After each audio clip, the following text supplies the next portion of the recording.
本当に走ってる感覚になってきますね、ずっとやってる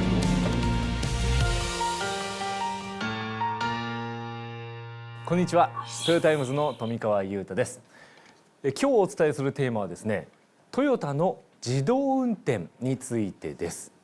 今どこまで進んでいるんでしょうか。その最前線を取材しました。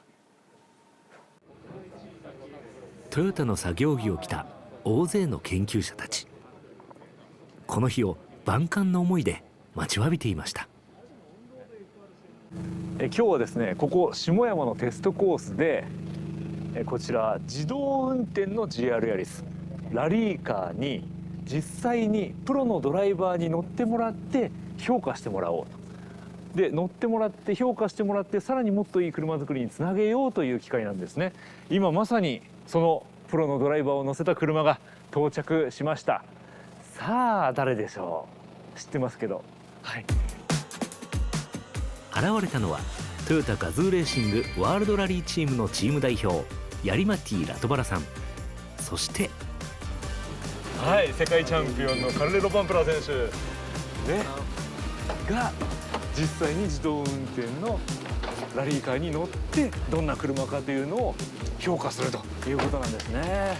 あ、もう皆さん嬉しくて拍手で迎えております。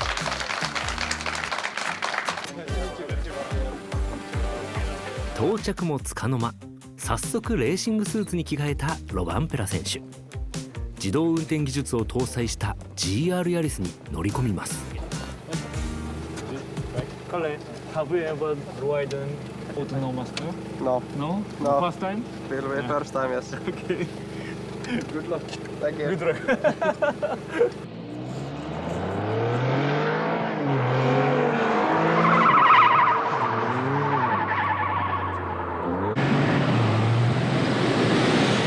タイヤと路面が擦れ合い鳴り響くスキール音。もちろんハンドルには手も触れていません。涼しい顔で運転席に座っているだけ。車内はどんな感じなんだろうなんて思っていたら、なんと私も同乗させてもらえることに。世界チャンピオンの横に乗って撮影してまいります。We can start. Okay, we will start. So yeah, now we go. さあスタートしました。おー、手離してます。あ、ほんともうなんか車自体はものすごく動いているんですけれども、彼自身はお茶してるぐらい涼やかな顔。ハンドルももちろん握っていません。結構急なカーブ。こんな激しい運転を。カメラを回す余裕もないほどの激しい運転。初めて自動運転ラリーカーに乗った世界チャンピオンの感想は？ Yeah, definitely you can feel that there has been some fast data behind the autonomous driving because the car is going quite fast. So definitely they have been using really well all the data and information. 研究はこれで終わりではありません。今度はロバンペラ選手自身がハンドルを握り同じコースを走ります。なぜロバンペラ選手に運転してもらっているんでしょうか。その答えはとある一室にありました。ここで非常に細かな運転データを取っているんです。コース上を走っている緑の線がロバンペラ選手、オレンジの線が自動運転者です。ロバンペラ選手がどのタイミングで加速したか、いつブレーキを踏んだか、どこでハンドルを切ったのかなど、かなり細かいデータを取っているのが分かります。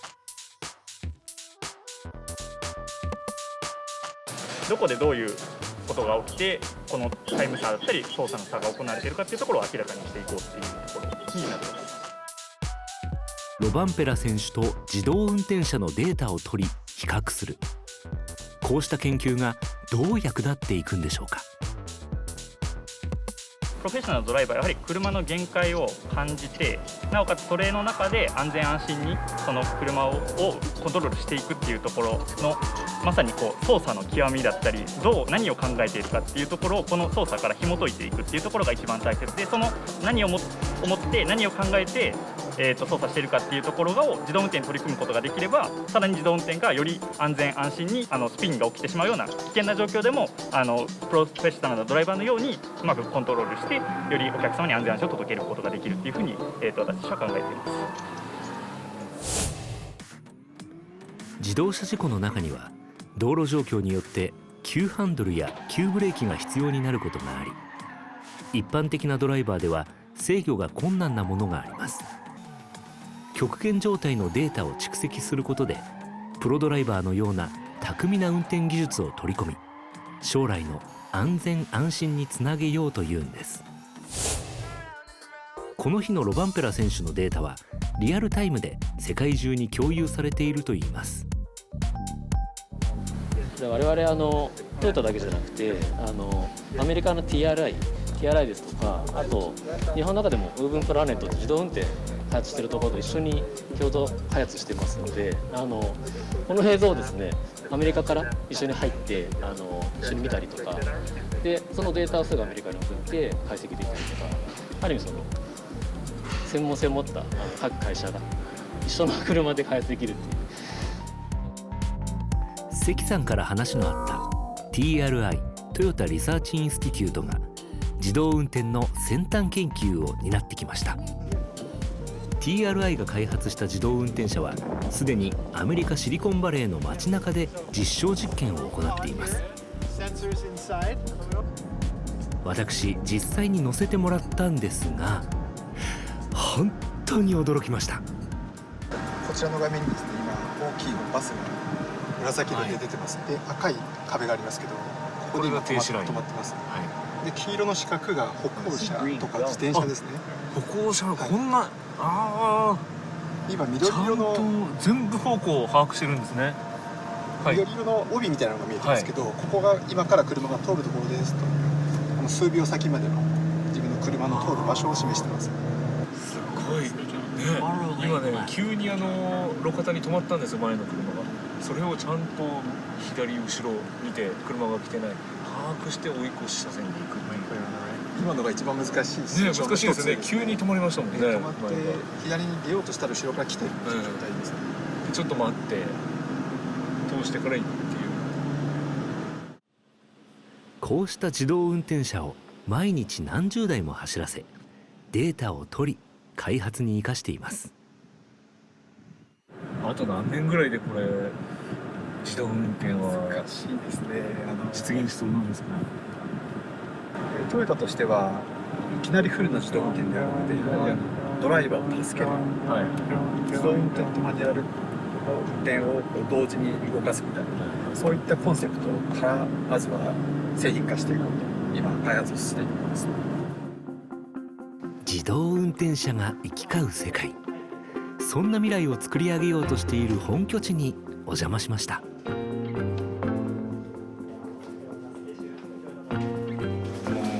心を一発で掴まれましたまず話を聞いたのが米国 AI 界の至宝と呼ばれるギル・プラット CEO です。And of course, if we could do magic, we would build a time machine and make them 10 years younger. So all I can do is make a machine that pretends to do it. And for example, if they want to drive a car, but their response time is not so good, or maybe their vision is not so good, if there is a guardian system in the car, it can help them to do it safely. ギルさんの指揮のもと TRI では自動運転技術にかかわらず日々さまざまな研究が行われています。例えば皆さんには今私が普通に運転しているように見えるかもしれませんが、実はこれ巨大なスクリーンを用いた運転シミュレーターなんです。でも本当に走ってる感覚になってきますね、ずっとやってると。この振動はね、道路の振動までちゃんと感じるんですよね。Okay, thank you. あ楽しい。ワンツードライブとはこのことですね。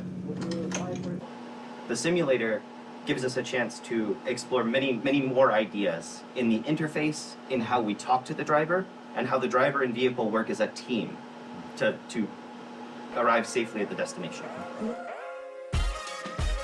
TRI の研究は車に関連したものだけではありません。これは人の代わりに買い物をしてくれるロボットです。似たような商品の中から色や形を見極め、正確にオーダーした商品を運ぶことができます。Google でロボティクス部門にいたというマックスさんは、ロボット開発の域についてこう語ります。So you probably know about the autonomous car market is definitely going up, but we also see the same trend in robotics. But what's different is that robotics is in many different areas: manufacturing, logistics, agriculture, and healthcare, and many other areas that might impact Toyota more broadly. TRI は10年後、20年後のトヨタに役立とうと、あらゆる技術開発に取り組んでいるんです。So I see our role here in Silicon Valley is to help Toyota like a catalyst, not like a fuel. In other words, the fuel is already inside of Toyota. We just have to help the fuel to have a reaction. その反応は日々起きています。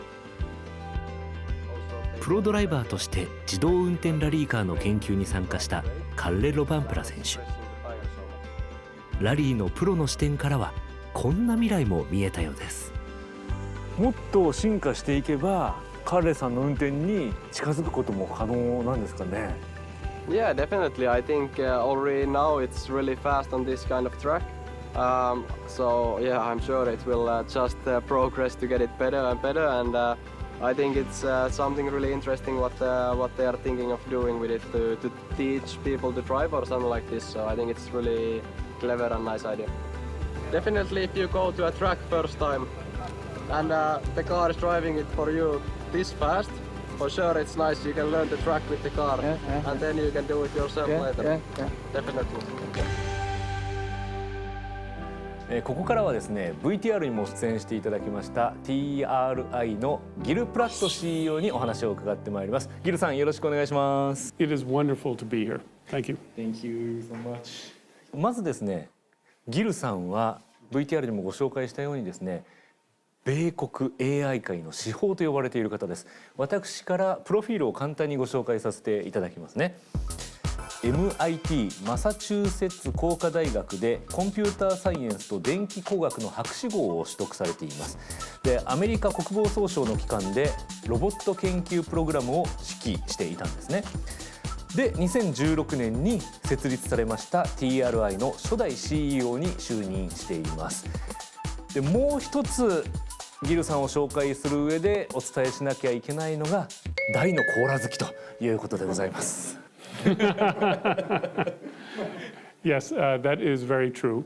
I want to be clear, though, that there are many jewels in the AI field and many people who are really good. And I think that there is a wealth of them, both outside of Japan and inside of Japan as well, and including many other people inside of Toyota who are very good at AI. コーラ好きも認めてくださったんですけれども、実は私たちってこうやってスタジオから伝える時喉が渇いたり口を湿らすためにこういうね水を手元に置いているんですね。でもギルさんはやっぱり特別コーク、はい、ね、もうすでにさっき飲んでました。いつでも飲んでいいですからね。Yes, thank you very much.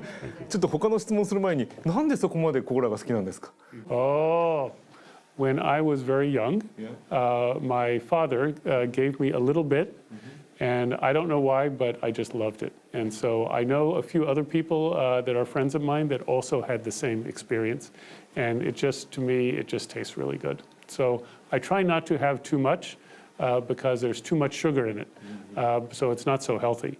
But every once in a while, it's just really good.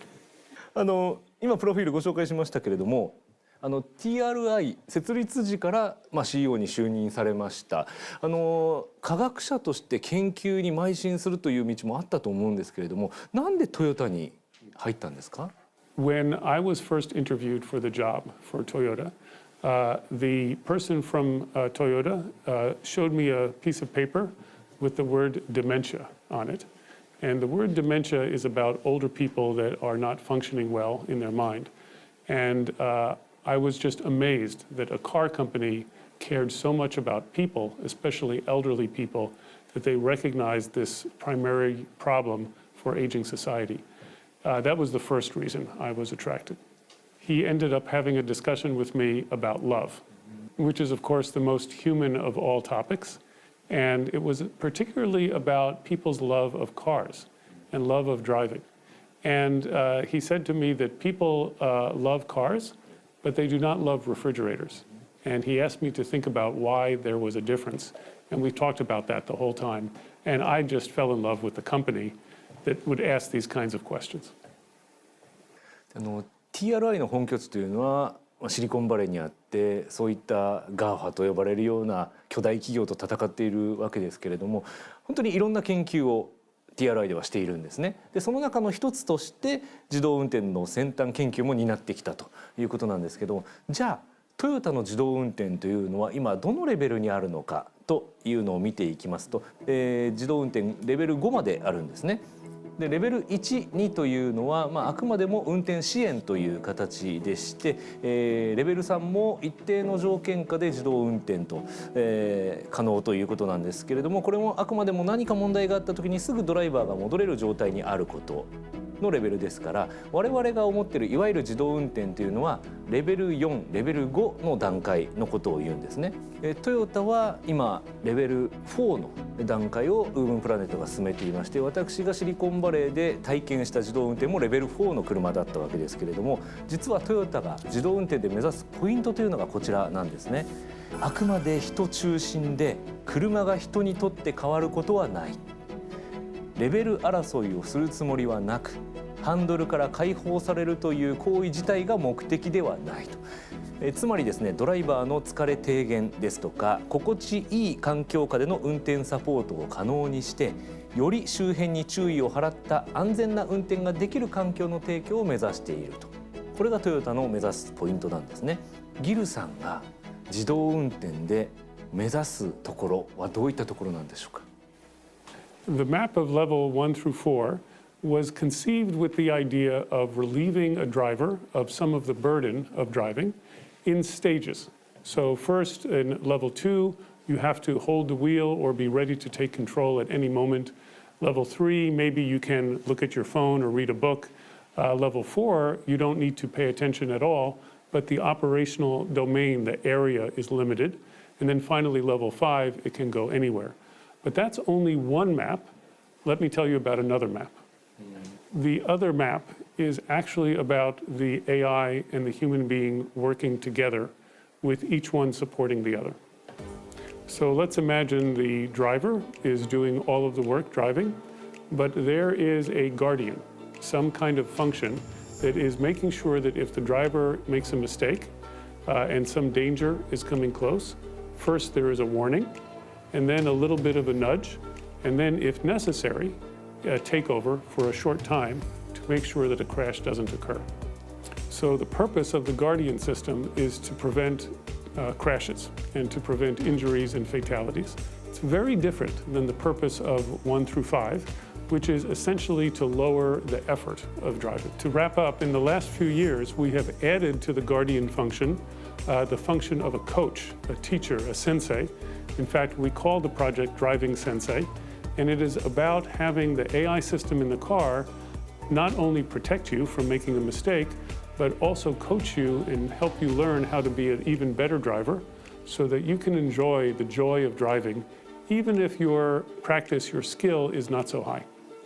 今までもね、もっといい車作りの現場にいて、レースの現場、ラリーの現場でどんどんいい車を作ろうとトヨタはしているわけですけれども、ああいうプロのドライバーが実際に乗ってみて、で極限状態を作っていい車作りにつなげるという一方で、ああいう人のプロの運転技術に車を近づけることによって車がその技術を持つと。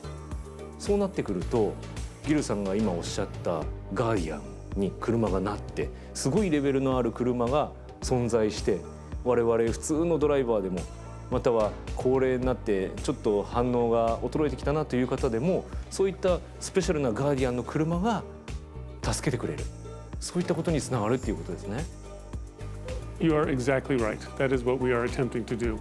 And this goes all the way back to my first conversation with Akio-san in my job interview, which is why do people love cars? Okay? What is the experience of being a person inside of a car? And for people who love cars, my father was one of them. He taught me that for him, it felt like the car was an extension of his body. So how can we amplify the experience of driving a car? How can we make the bond between the human and the machine even tighter than it is before and more intimate and have people love cars even more? It's actually completely the opposite of the idea of disengaging from the car and I will read a book while the car drives for me. And so sometimes we say the opposite of the Guardian project is the chauffeur project. Now, it turns out a lot of the technology underneath is the same. A coach that can teach you how to drive is themselves a good driver. They could also be a chauffeur and not teach you how to drive. The difference is the implementation, the user interface, what the goal of the technology is. And our goal is very different than most other companies. そういう自動運転の未来が来たらより自分の車を本当に自分の愛車だよって紹介したくなるような気もするんですけれどもギルさんが考える自動運転の未来課題っていうのはどこにありますかI think that with regard to the chauffeur systems, the self-driving systems, it will begin with level 4 when we achieve it, but it will be in a very limited operational domain, starting with slow speed inside of cities. So if you imagine a city where there's a lot of traffic and you want to have a way for small buses like e-Pallet as an example, I think that that can be made autonomous at level 4 using technology that we have just about now. But we think that the technology is there today, but we need even more laws to change to allow those kinds of vehicles on the highway. So it will start with the easier parts and then eventually expand to the harder ones. 続いてはワールドトヨタニュースです。今回の舞台はやはりアメリカシリコンバレー TRI エキスポの様子をお伝えします。ひとたび TRI の中に入ればそこはもう未来の世界です。そこかしこで研究が行われオフィス内にはなんとロボットの姿も。この日 TRI は報道関係者を施設内に招いて最新の研究内容を披露しました。未来のトヨタに役立てる研究とは一体どんなものなんでしょうか。例えばこちらでは化石燃料に頼らない新たなエネルギーや材料の探索に AI を駆使して取り組んでいます。そんな未来が来るといいですよね。一方外に出ればヒューマンインタラクティブドライビングの研究です。困難な状況でドライバーをサポートしたり人と協力する AI を構築し全ての人にとって運転をより安全により楽しくすることを追求しています。こちらは研究車両とのこと。未来のモビリティの姿今後どうなっていくのか楽しみですね。This is what's driving us. This is just the beginning of the discussion. I would love to continue it with all of you. The goal is human happiness, pure and simple. 自動車産業は100年に一度の大変革期と言われていましてトヨタはモビリティカンパニーへの転換を目指しています。ギルさんが考えるモビリティの未来ってどんな未来ですか？ It's a wonderful question. Thank you. I think that it has to do with Toyota's definition of mobility. Of course, we speak about mobility of people, we speak about mobility of goods, we speak about mobility of information, like digital information. But best of all, we speak about how our heart is moved, the mobility of the heart. Because actually, that's what people care about. You know, we are human beings, and we care if our heart is moved. It's the relationship between people and cars. It's the essence of why people love cars. And so actually, what we think about the most with mobility is this kind of mobility of the heart and how to improve essentially very human problems that are huge challenges for society. だから自動運転って考えると随分先の未来だなと思っていたのが技術的にはすぐそこにあって、法律や規制の問題もありますけれども、でもギルさんがおっしゃってこれだと思ったのはやっぱり心、ハートの部分、これがどんなに技術が進歩していっても大切で持っていかなきゃいけないことなんですね。If we take a US company that is actually similar to Toyota, I would say the company is Apple. Why do people love the iPhone? Why do they like Apple products? The answer is not the technical features. Of course, that is necessary, but it's because they sense that Apple cares about them as a customer when they buy the product, and the whole experience that the customer has is always reflective of that kind of love of the company for the customer. Toyota has a history of almost 100 years of this kind of love-based purpose, okay? From the beginning, our founder tried to save his mother the burden of having to work so hard and thus worked on mechanical looms to help her work. All of our cars, why is our quality so high? Why do we try to keep costs as low as possible? It's because we love the customer. And when the customer buys one of our cars and the car is reliable and it holds its value and it can be used to enhance the customer's life, the customer trusts us with the most precious cargo, their children, to be safe in our cars. That is indicative of the real reason that we are in business. And the car is the way that we do the business, but actually the value I have learned, and I think it's fantastic, comes from a very deep feeling of love of society and love of customer. And I think that's the key idea. 人間に対する愛を持っているという意味では、ギルさんもトヨタのチーフサイエンティストとしてカーボンニュートラルの研究も進めていらっしゃいますので、ちょっと近々にですね、またカーボンニュートラル特集組みますので、またぜひスタジオにお越しいただいてたくさんお話を聞かせていただけたらなと思っております。I would be very happy to. Thank you. ギルさん、本当にありがとうございました。どうぞ。コーラの時間です。ありがとうございます。最後に飲みましょう。Very good. Thank you very much. ありがとう。You're welcome.